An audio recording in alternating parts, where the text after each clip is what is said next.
This project aims to build a livable, sustainable and climate-resilient Singapore for its residents in the face of challenges such as climate change, which leads to extreme weather conditions and increasing urbanization.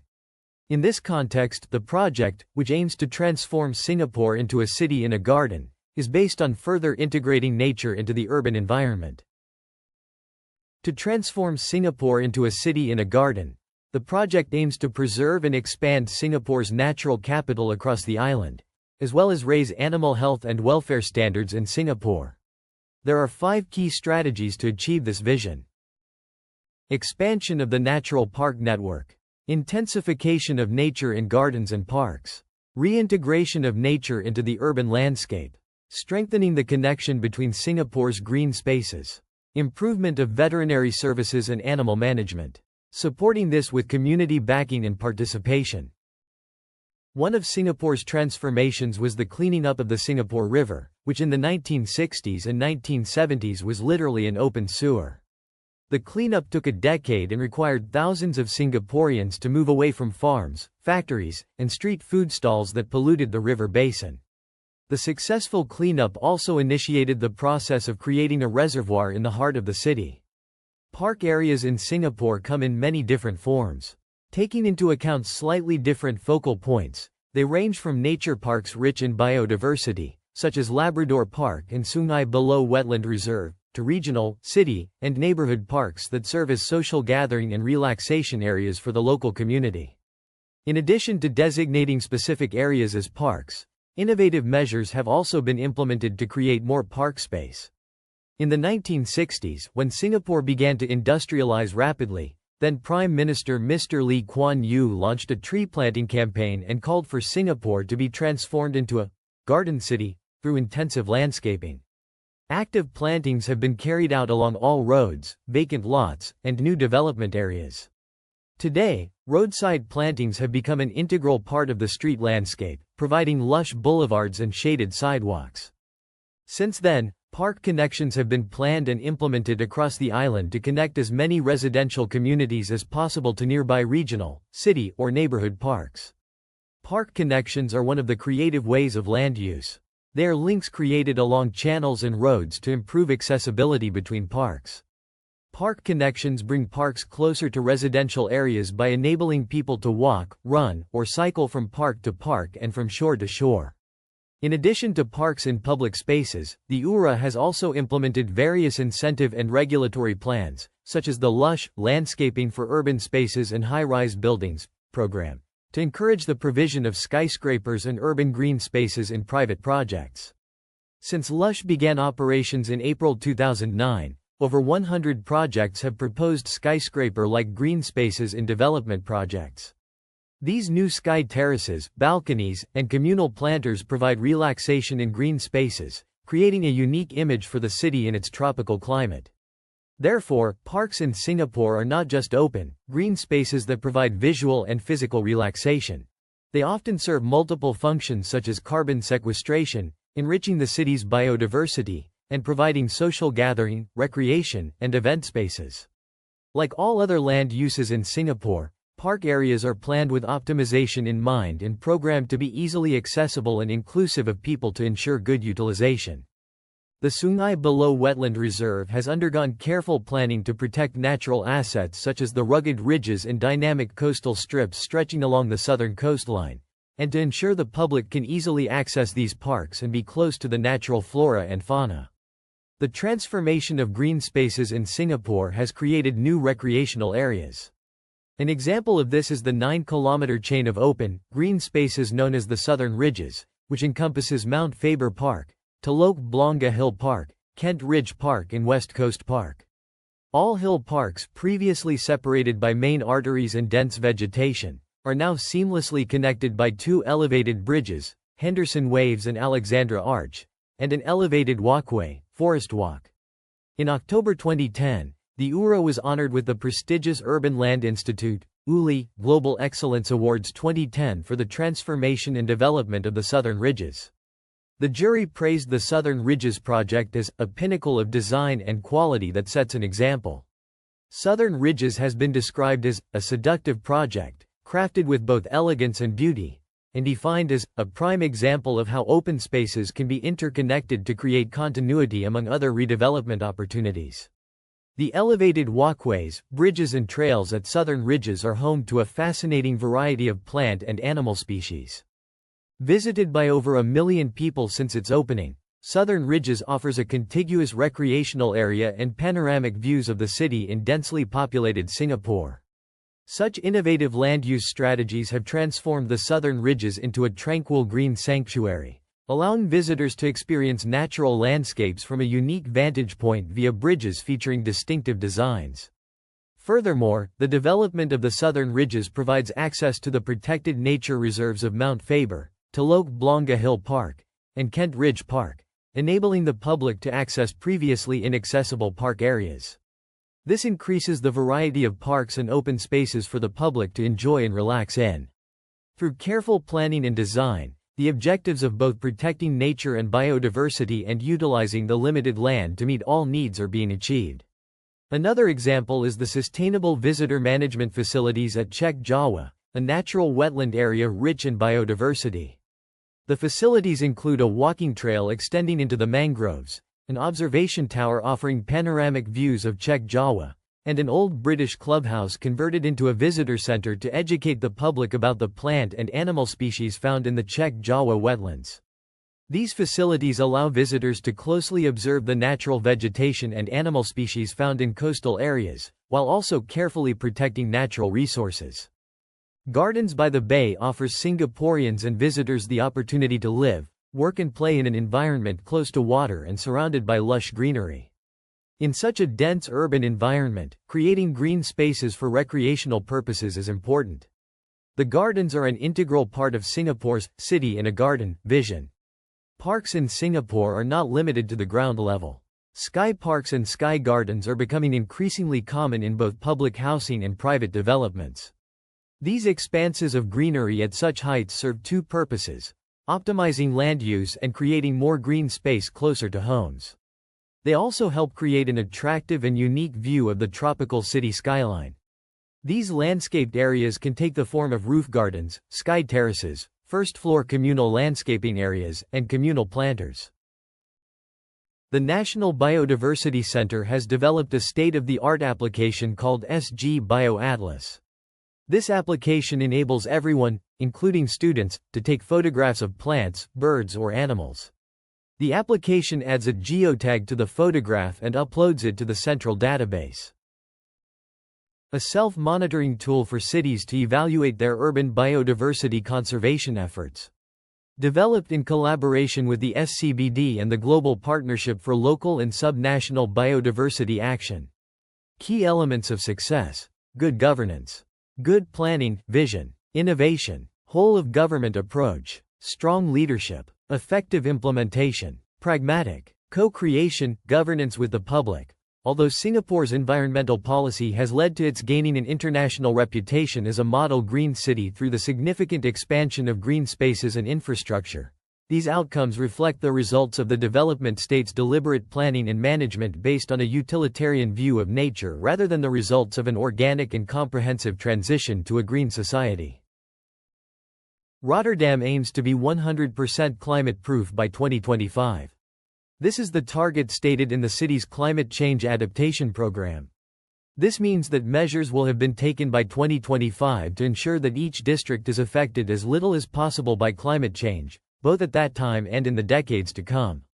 Furthermore, all urban planning in Rotterdam will take into account long-term, predictable climate change while also accounting for possible scenarios. The waterproof city is robust and resilient through a combination of pavements and vegetation. The focus is on adaptive measures that collect rainwater and delay drainage. The Dutch government is also preparing for the consequences of rising sea levels, land subsidence and increasing temperatures through infrastructure works, e.g. dikes, and nature-inclusive construction. Restoring ecosystems in floodplains, tidal park program. These actions are included in the annual Delta program. Changing climates lead to more frequent extreme rainfall and heavier downpours. This situation increases the risk of flood-related damage and disruption, particularly in densely built-up, Asphalt-covered urban areas that already have insufficient water storage capacity.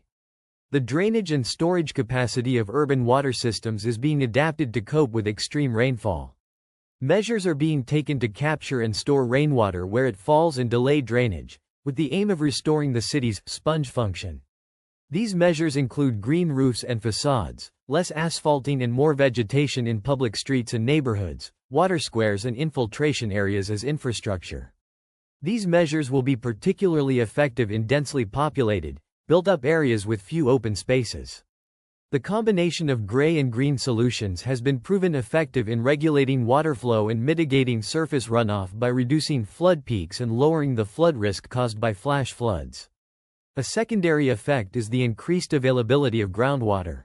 While priority actions in city centers focus on gray solutions and green roofs, measures outside cities increasingly focus on green corridors and approaches that combine nature restoration with flood prevention. This helps to link structure and function in the urban landscape. Local ecological restoration has a direct impact on biodiversity, increasing the species' richness and composition of native vegetation. Another indirect effect is increased carbon sequestration in these areas. The presence of green and blue spaces has a positive effect on evapotranspiration, which has a cooling effect, thereby reducing heat stress in the city. The increase in the number of green spaces in the city is not only beneficial in terms of health, less stress, better mental health, but also provides access to recreational areas. At the same time, it moves recreational activities away from sensitive biodiversity areas. Efforts to promote green roofs in the city support energy efficiency due to better insulation of buildings and a small effect on the city's temperature. The main priority for Rotterdam's outer defenses is multi-layered flood protection based on adaptable construction and design. For example, flood-proof buildings, flood-proof public spaces, floating communities and building with nature. Special emphasis is placed on the port and well-protected basic infrastructure. Protection of Rotterdam's inner dike system focuses on prevention. This involves optimizing storm surge barriers and strengthening and multifunctionalizing the dikes as necessary, so that they can be integrated into the city, for example as recreational routes. Natural dikes are part of new developments. Although the main objective of the Delta Plan is to reduce flood risk, the measures taken have a direct effect on water retention capacity and an indirect effect in terms of reducing the load on the sewerage system. Increased infiltration has a positive effect on the restoration of ecosystems. These measures lead to increased flood regulation. The Delta Plan is shifting towards greater use of nature-based solutions and increasing landscape connectivity by creating green and blue corridors. It also creates high-value natural areas, providing a secondary benefit of increased carbon storage capacity. Due to increased evapotranspiration, these newly created habitats also reduce heat stress. The creation of high-value natural areas has a positive impact on health and improves air quality. Adaptation to climate change can be easily combined with improving the city's ecology. More water and vegetation, greening the city, make it more resilient during periods of excessive rainfall or drought. In the Tidal Park program, several outer embankment areas are being developed with alternatives to solid structures to prevent flooding during high water levels. In this way, various ecosystem services related to wetlands are being restored: water storage, water flow regulation, and water filtration. Green embankments improve water quality and enhance ecological connectivity. Esch and Malagat's floodplains combine flood risk reduction and associated costs, increased water infiltration and enhanced flood regulation with ecological restoration, creating more connectivity by establishing green and blue corridors in the city. The creation of high-value nature in floodplains increases biodiversity and landscape connectivity. This increases carbon storage and evapotranspiration and reduces heat stress. The creation of green and blue corridors, along with new recreational areas, offers residents the opportunity to use these areas for sports and leisure activities. This has a positive impact on their health. Cycle paths can be used for public transport, reducing energy consumption for transportation. Improved air quality in the area has a positive impact on the health of people living in or passing through the area. In the city's more spacious areas, Increasing the water storage capacity of canals and lakes and constructing green-blue corridors significantly contributes to making the city climate resilient. This green-blue adaptation of the city makes it climate resilient and turns it into a more attractive and pleasant place to live. Partners in adapting to climate change include municipal services, water authorities and other government agencies such as Rijkswaterstaat, Rotterdam citizens and housing associations, project developers, public services and private organizations such as the Port of Rotterdam. The implementation approach is not a plan listing measures to be taken in every area. However, it does provide an idea of what the priorities are. Implementation is in line with the rhythm of the city. The renewal or replacement of buildings and infrastructure occurs on average every 30 to 50 years. This time frame is suitable for adapting to climate change. Implementation is area-specific. Specific measures must be developed for specific areas of the city. Rotterdam's climate change adaptation program not only focuses on the use of nature-based solutions but also combines gray solutions with green and blue solutions. The city is addressing the threats posed by heavy rainfall. Water storage areas have been constructed, including the Museum Park Car Park, which has an underground water reservoir with a capacity of 10,000 cubic meters, and blue-green corridors have been integrated into the urban landscape. These blue-green corridors, waterways and water pools, are designed to facilitate natural hydrological processes such as groundwater recharge, minimize urban flooding, increase biodiversity and improve the city's quality of life. Rotterdam has also installed over 130,000 square meters of green roofs. Finally, the system's drainage capacity is increased through the drainage of rainwater from the surface.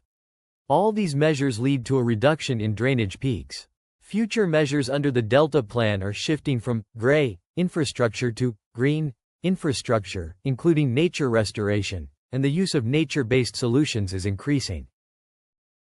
In 2016, the city of Medellin launched the Green Corridor project, which aims to expand greenery in public spaces throughout the city. The use of the term corridor in this project reflects its objective of transforming 18 roads and 12 waterways into green spaces, creating a connected 20 kilometers network of shade. As a result, within 3 years, the city succeeded in reducing the average temperature by 3.5 degrees Celsius, from 31.6 degrees Celsius to 28.1 degrees Celsius, and the average surface temperature by 10.3 degrees Celsius, from 40.5 degrees Celsius to 30.2 degrees Celsius. Furthermore, by reducing temperatures through greening, the energy used for cooling can be reduced, thereby contributing to mitigating climate change. Since 2016, Medellin has created 30 feet corridors Verde, green corridors, a network of interconnected green spaces throughout the city. This ambitious initiative expands and connects existing green spaces, increases urban biodiversity, reduces the city's urban heat island effect, absorbs air pollutants, and sequesters significant amounts of carbon dioxide. Between 2016 and 2019, PM2.5 levels decreased by 1.55 micrograms per cubic meter, from 21.81 micrograms per cubic meter to 20.26 micrograms per cubic meter. The health benefits of expanding green spaces have also been confirmed. The city's morbidity rate from acute respiratory infections has fallen from 159.8 to 95.3 per 1,000 people. The Green Corridors project demonstrates how integrated, nature-based policies such as widespread urban tree planting can have a wide-ranging impact on the local and global environment and significantly improve citizens' lives and well-being. These green corridors provide Medellin with a range of ecosystem services, helping to reduce the average temperature in the city by 2 degrees Celsius, enabling carbon sequestration through plant growth, capturing particulate matter, PM2.5, to improve air quality, and increasing urban biodiversity by creating more suitable habitats for wildlife. These rapid effects demonstrate why nature-based solutions are rapidly gaining popularity in the field of sustainable urban design. According to a bioclimatic study, in just one corridor, new vegetation is estimated to absorb 160,787 kilograms of CO2 per year during the early stages of plant life. The study's 100-year projection indicates that approximately 2,308,505 kilograms of CO2 will be absorbed in plant biomass. Medellin's Green Corridor project has successfully incorporated various benefits of nature into urban design, including temperature control, reduction of greenhouse gas emissions, improvement of air quality, oxygen production, noise reduction, and biodiversity. This outstanding example of smart urban design utilizing nature won the 2019 Ashden Award for Cooling by Nature Award and has gained worldwide recognition.